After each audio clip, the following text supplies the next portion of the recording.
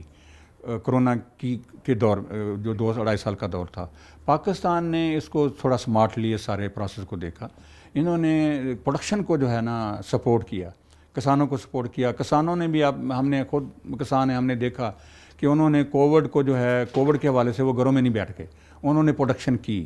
اور گورنمنٹ نے بھی کوشش کی کہ جی جو ذمہ دار جو ہے وہ اپنی پروڈکشن کو، وہ اس کی جو سپلائی ہے شہروں میں وہ نہ روکی جائے، یعنی اس کو فیسیلیٹیٹ کیا، مشینری کی موومنٹ کو انہوں نے الاؤ کیا، اس کے بعد سٹوریج کو انہوں نے الاؤ کیا۔ تو یہ جو کچھ امپورٹس ٹائملی کی تو ہم ریلیٹیولی کمفرٹیبل رہے۔ ڈاکٹر صاحب یہاں میرا ایک سوال ہے کہ جو ہم ہارویسٹر استعمال کرتے ہیں گندم کے لیے، اوپر سے ہم بیج اٹھا لیتے ہیں، نیچے جو اس کا تنا، وہ چیزیں بیچ میں رہ جاتی ہیں، اس سے زمین کو کیا فائدہ ہوتا ہے؟ وہ دیکھیں، اگر تو آپ ہمارے ہاں اس کے تجربات کچھ ذمہ داروں نے بھی کیے ہیں، یہ پنڈی بٹیاں میں ایک ذمہ دار ہیں سلطان بٹی صاحب، انہوں نے بھی یہ کیے ہیں، اور بھی میں نے، میرے علم میں ہے، میں نے خود اپنے دور میں ان فارم کو وزٹ کرتا رہا ہوں اور ان کی وہ پریکٹسز کو دیکھتا رہا ہوں۔ یہ اگر ریزیڈیو گندم کا اپنی ضرورت کے مطابق آپ ہارویسٹ کر لیں یا آپ اس کا بھوسا بنا لیں اپنے جانوروں کے لیے، لیکن اگر آپ روٹیشن میں چھوڑتے ہیں اور پھر اس کے بعد اس کو، جیسے آج کل آ گئے ہیں نا چاپرز آ گئے ہیں، ملچر آ گئے ہیں نا، اگر آپ ملچ کر دیں، اس کو مشین چلا دیں وہ ملچ کر دیں، تو ابھی ہم نے یہ دیکھا ہے کہ جو آپ کی کاسٹ آف پروڈکشن جو ہے یہ تقریباً 30-35-40% کم ہو جاتی ہے اگر آپ اس کے چاول کے سٹرا کو ملچ کر دیں، اور ملچ کرنے کے بعد صرف چھٹا کر دیں گندم کا، تو وہ ایک تو شیڈ پرووائڈ کرتا ہے، جرمینیشن بڑی بہتر ہوتی ہے، اس کی جو سائل کی جو پانی کو ہولڈ کرنے کی، ایبزارب کرنے کی کیپیسٹی بہتر ہو جاتی ہے، اگر زیادہ بارش ہو جائے تو وہ اپنا فصل خراب نہیں ہوتی۔ تو ہم نے یہ دیکھا، ہم نے یہ دیکھا کہ جن زمینداروں نے اگر ریزیڈیو جو کراپ کا تھا، یا یہی جو آپ بتا رہے ہیں کہ جو پیچھے رہ جاتا ہے، اس کو جنہوں نے انکارپوریٹ کیا ہے، انہوں نے 20 سے 30% جو ہے گندم کی پیداوار بھی زیادہ لی ہے، کیونکہ جب زمین کے اوپر وہ ڈھکی ہوئی ہوتی ہے اور اوپر سے ہیٹ زیادہ بھی ہو جائے، تو جو وہ اس کے اوپر جو سایہ ہے زمین کے اوپر، اور وہ جو آرگینک میٹر زمین کے اندر ہے اس کو بچا لیتا ہے، اور آپ کا پودا گرین رہتا ہے، ڈرائی نہیں ہوتا جلدی، اور اس کی جو سیڈ فارمیشن ہے مکمل ہو جاتی ہے۔ یہ پورے چیزیں سامنے آ چکی ہیں۔ تو یہ اس کی جو ٹیکنالوجیز ہیں، مشینری ہے، اس کو بہت بڑی سکیل پہ پروموٹ کرنا ہوگا، کیونکہ ہر زمیندار یہ مشینیں خرید نہیں سکتا۔ تو اس میں ہمیں کوئی سسٹم ایسا بنانا ہوگا سروسز کا، جس میں یہ رینٹل سروسز پہ ٹریکٹر لوگ دیتے ہیں، ان کو بیک اپ دینا ہوگا، اور یہ مشینیں جلد سے جلد ہمیں انٹروڈیوس کروانا ہوگی، تاکہ اس میں بھی چیزیں بہت مہنگی ہو گئی ہیں سر، رینٹل پہ بھی اب عام چھوٹا کاشتکار وہ برداشت نہیں کر پائے گا۔ یہ بالکل آپ صحیح کہہ رہے ہیں، کیونکہ میرے اپنے نالج میں ہے کہ جو روٹاویٹر تھا، کیونکہ آپ بھی کسان ہیں اور آپ سمجھتے ہیں یہ جو ٹرمینالوجی ہے، تو یہ جو کسان اس کو 2000 میں، آج سے کوئی 4 مہینے 5 مہینے پہلے، اگر وہ رینٹل جو مشین دیتا ہے کرائے پہ، تو اگر وہ اس وقت 1800 روپے یا 2000 روپے چارج کر، آج وہ 3500 روپیہ چارج کر، جی صحیح۔ تو آپ خود اندازہ کر لیں کہ جی کتنی بڑی انکریز ہے، اور تقریباً اگر 10% ایک گاؤں میں لوگ ہوتے ہیں جن کے پاس مشینری اپنی ہوتی ہے، ٹریکٹر اپنا، اس سے بھی کم ہوتے ہیں، باقی لوگوں سے ہائر کرتے ہیں، تو اب یہ سروسز ان کو ہائر کرنا بڑا مشکل ہو جائے گا۔ تو اس میں اور بھی اب ٹیکنالوجیز ہیں، یا تو ہمیں پرماننٹ ریز بیڈ، جو کہ عام طور پہ پہلے ہمارا یہ کیا، ہم اس پہ اتنا زیادہ لوگ توجہ نہیں دیتے تھے کہ جی آپ زمین کو بار بار اس میں ہل نہ چلائیں نا، وہ طریقہ کار بھی ہیں، آپ آرگینک میٹر بلڈ کریں، پرماننٹ ریز بیڈ بنائیں۔ وہ جو مشینیں ریز بیڈ کے اوپر بغیر کلٹیویشن کے زمین کو ہلکا سا پلورائز بھی کر لیتی ہیں، اس کو کھود بھی دیتی ہیں، اور اس میں سیڈ بھی لگا دیتی ہیں، ان ٹیکنالوجیز پہ جانا ہوگا ہمیں۔ اپنی ٹیلج کو، جو اوور ٹیلج ہے، ہم نے بہت زیادہ ٹیلج کرتے ہیں، وہ زمانہ گیا کہ جب ہم کہتے تھے کہ وہ دب کے وات رج کے کھا، وہ زمانہ اب نہیں ہے۔ اب آپ نے جو بھی چیز یوز کرنی اس کی کاسٹ ہے، اور ڈیزل اور ان کی کاسٹ بڑھنے سے وہ ٹیکنالوجیز کو تیزی سے، اب گورنمنٹ کی یہی ذمہ داری ہے کہ اگر آپ نہیں کر سکتے قیمتیں کم، تو آپ وہ ٹیکنالوجی ذمہ دار کو دیں جس سے ان کی لاگت کم ہو جائے۔ ڈاکٹر صاحب بہت شکریہ، آپ نے بہت ہمیں وقت دیا اور بہت اہم آپ سے گفتگو، یقیناً پاکستانی عوام اور خاص کر کاشتکار جو ہیں اس پروگرام سے استفادہ حاصل کریں گے۔ ناظرین، آپ نے دیکھا کہ ڈاکٹر محمد عظیم خان جو کہ سابق چیئرمین ہیں PIRC کے، ان سے ہم نے بہت اہم گفتگو کی اور ہم نے ان سے بہت ساری ایسی چیزیں پوچھی ہیں کہ اگر ہم غذائی قلت کی طرف جا رہے ہیں تو ان سے کیسے بچا جا سکتا ہے، انہوں نے ہمیں وہ بھی بتایا اور کیوں جا رہے ہیں اس کی وجہ بھی بتائی ہے۔ ناظرین، ہمارے پروگرام کا وقت ختم ہوتا ہے، ہمیں اجازت دیجیے۔ پاکستان زندہ باد۔